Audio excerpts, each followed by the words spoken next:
spesial Piala Dunia 2022 edisi Sabtu 26 November. Hadir kembali bersama saya Delta Gonzalez dan kita akan mengulas Tunisia versus Australia dari grup D. Dan sudah bergabung dengan saya dua wartawan olahraga Tribunnews Solo, ada Bang Dwi Setiawan dan Bang Devor Ismanto. Halo Bang Dwi, Bang Devor.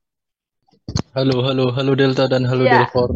nah, halo, kita berjumpa lagi ya. Oke, ini pertandingan dari grup D, match kedua ada Tunisia versus Australia di mana sebelumnya Tunisia meraih hasil imbang saat berjumpa dengan Denmark dengan skor kacamata 0-0. Lain halnya dengan Australia yang harus kalah 1-4 dilumat oleh Prancis, sang juara bertahan di sini ya. Nah, oke, saya pertama kali ke Bang Devor terlebih dahulu. Di sini Tunisia dan juga Australia sama-sama gagal ya memanfaatkan penampilan perdana mereka untuk menang. Dan bagaimana pendapatnya dari Bang Devor ini seputar Australia di laga pertama kemarin sampai-sampai bisa kalah melawan Perancis? Australia ini sebenarnya di Piala Dunia kali ini bukan tim yang disebut salah satu wakil Asia yang terbaik. Pasalnya Ya, mereka itu lolos ke Piala Dunia aja dengan harus menyudahi babak playoff playoff uh, ya. lawan Peru, dan juga secara kedalaman skuad mereka juga kita tidak melihat bahwa banyak pemain mereka yang bermain untuk tim-tim Liga Inggris dan lainnya seperti dahulu jika mereka punya tim Cahill. Kalau tim mereka saat ini mungkin hanya ada Aaron Moy yang sekarang sudah berusia Ya. 30 tahun dan bermain untuk Mm-mm. Celtic, dan bermain melawan Perancis kemarin secara garis besar mereka keteteran benar menghadapi kecepatan dari Kylian Mbappe dan juga Ousmane Dembele di sisi sayap, dan lini tengah mereka juga digempur habis-habisan walaupun mereka mencetak gol terlebih dahulu. Tetapi setelah itu praktis tidak ada serangan berarti yang mampu diciptakan oleh Australia. Jadi Mm. berat bagi Graham Arnold sebagai juru taktik untuk setidaknya mereka mampu meraih poin melawan Tunisia di partai kedua. Oke, dan memang ini laga melawan Tunisia ini baik Tunisia maupun Australia sama-sama harus bekerja keras untuk bisa memaksimalkan penampilan mereka di match kedua.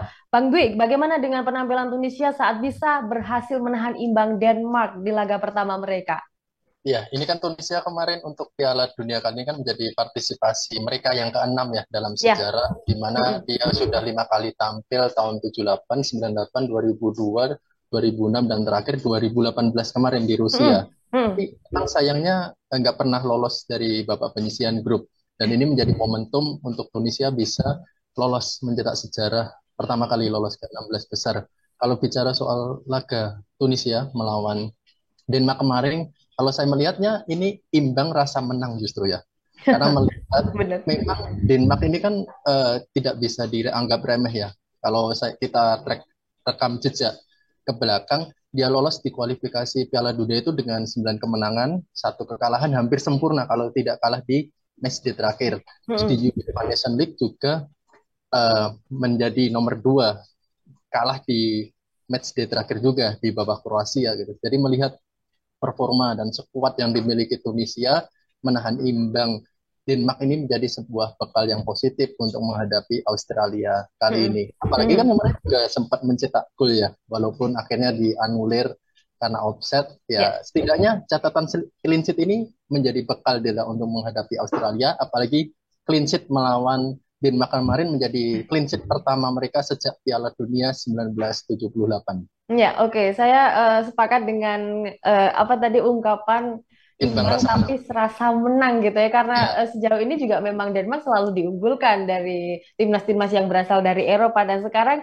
di grup D, Tribunas Prancis memimpin dengan 3 poin, diikuti dengan Tunisia 1 poin, Denmark 1 poin, dan juga Australia yang masih memiliki 0 poin. Saya mau ke Bang Devor lagi di sini di match pertama versus Prancis kemarin. Memang juga Australia tadi sudah sempat disinggung, sempat memimpin dulu dari golnya Godwin, lalu malah justru kebobolan 4 gol. Nggak ada gol lagi dari Australia. Nah, apa sih yang menyebabkan mereka kalah menghadapi Prancis dan mungkin apa yang perlu dibenahi saat nanti bertemu dengan Tunisia?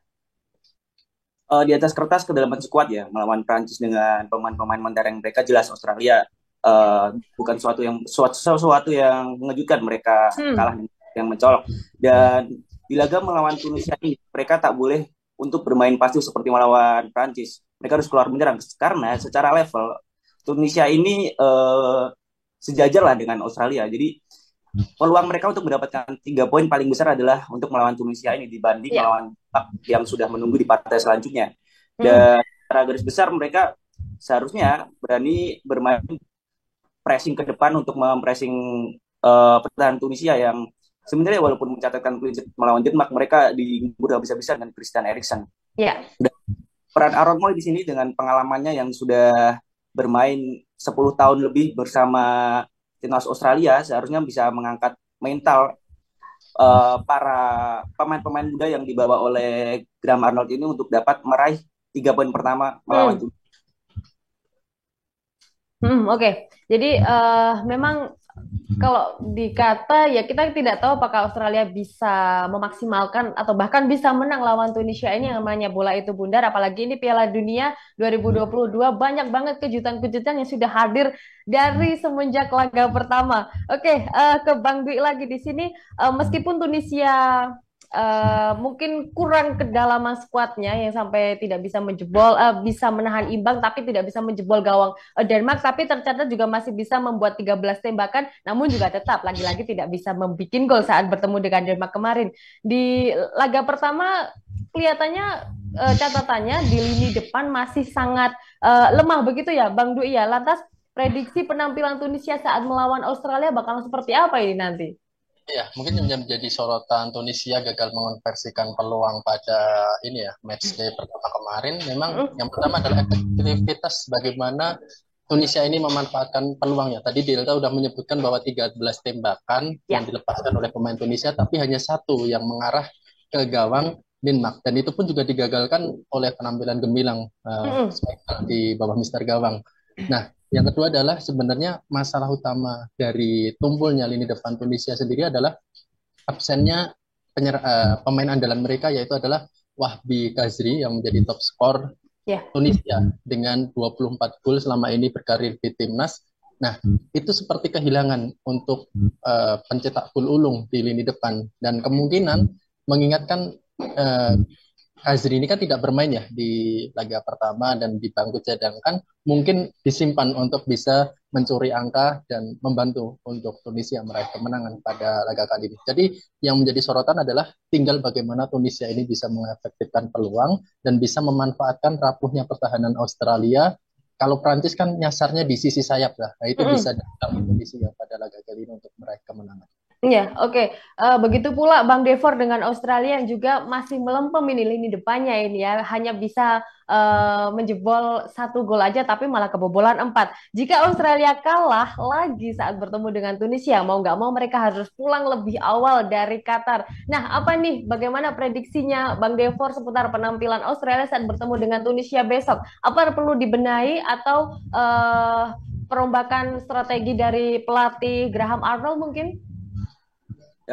Graham Arnold harus berani untuk tampil keluar menyerang ya, karena mau tidak mau harus meraih angka di pertandingan kali ini. Dan sebenarnya Australia ini sejak babak kualifikasi walaupun penampilannya tidak terlalu mencolok, tetapi 2 winger mereka Craig Goodwin yang kemarin mencetak gol gawang Prancis dan Matthew Leakey ini memiliki peran yang sangat krusial di lini depan untuk Australia, di mana hampir 50% gol dicetak oleh kedua pemain ini. Dan secara garis besar Matthew Leakey kemarin mencetak asis kepada Craig Goodwin. Jadi bagaimana Graham Arnold dapat memaksimalkan peran kedua winger ini untuk dapat menerobos pertahanan Tunisia yang kemarin untungnya mencatatkan clean sheet.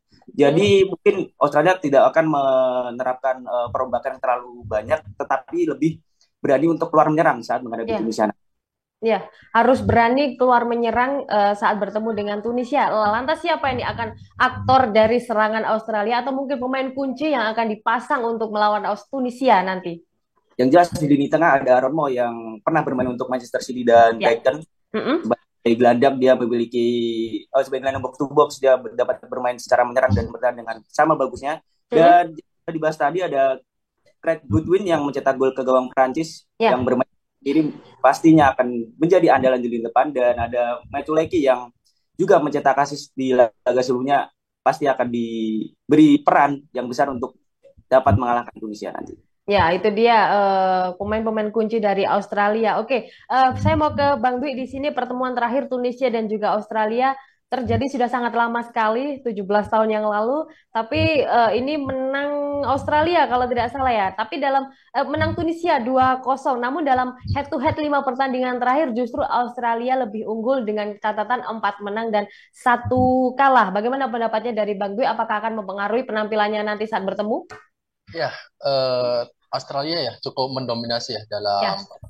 beberapa pertemuan terakhir. Itu menandakan bahwa memang perkembangan sepak bola Australia terlihat jauh lebih baik ya Mm-mm. dari Indonesia dalam periode tersebut. Apalagi kita tahu pada saat zaman-zaman periode itu Australia memang punya banyak tokoh yang memang bisa diandalkan yang kita tahu pernah bermain di kompetisi Liga Inggris ya. Tadi Devor udah menyebutkan Ya, seperti Tim Cahill Tim juga dulu Cahill.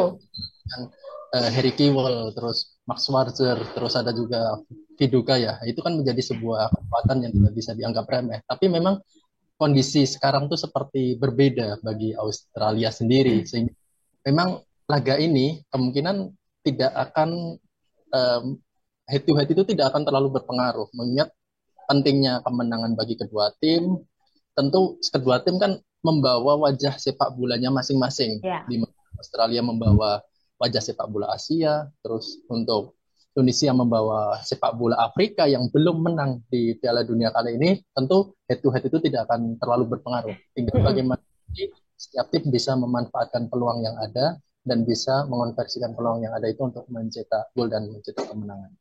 Oke, tadi juga sempat disebut ada 2 pemain yang dulu memang sangat berjaya, ada Tim Cahill dan juga Harry Kewell yang juga sangat berjaya di Liga Inggris, tapi sekarang ya memang jauh berbeda ya dari Australia sendiri, nggak ada pemain yang seberjaya 2 pemain ini. Nah, lantas siapa nih yang akan menjadi pemain kunci Bang Dwi di Tunisia sendiri?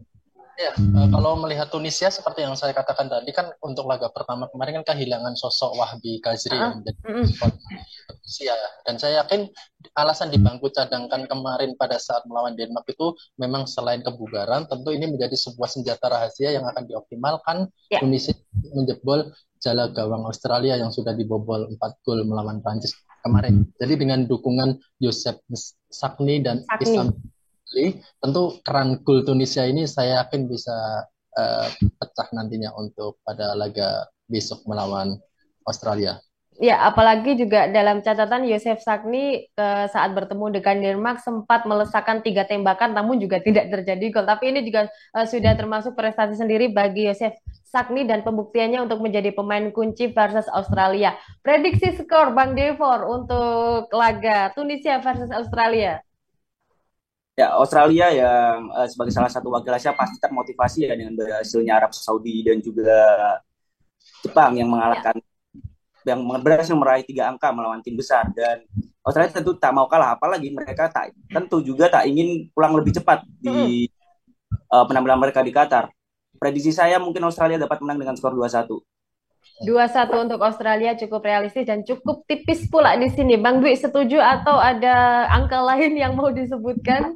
Ya, tapi kalau kita menjagokan Australia, memang kita kalau ketika melihat ke belakang, Devor, bahwasanya Australia kan terakhir kali lolos babak penyisihan kan tahun 2006 ya, ketika di apa ya satu grup dengan Brasil, tapi memang melawan Italia 16 besar di tahun 2006. Tapi setelah itu kan memang nggak pernah lolos. Ya. Nah, Ya. itu momentum bagi Australia sendiri. Tapi kalau menurutku prediksi skor untuk kali ini kedua tim akan memainkan laga yang cukup ketat, tentu dengan kehati-hatian ya, karena mengingat di alasan salah satu tim ini bisa pulang lebih awal. Jadi kalau saya prediksi dengan kehati-hatian tersebut, skornya imbang 1-1 untuk laga kali ini.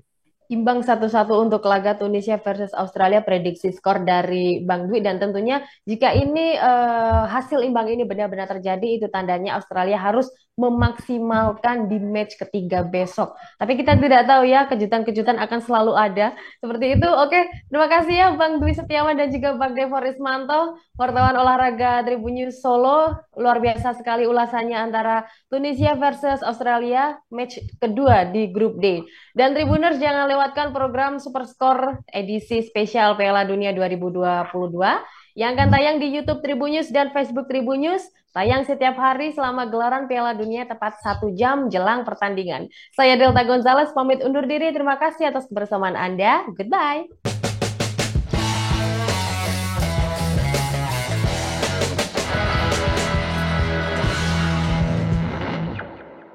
Terima kasih sudah nonton. Jangan lupa like, subscribe, dan share ya.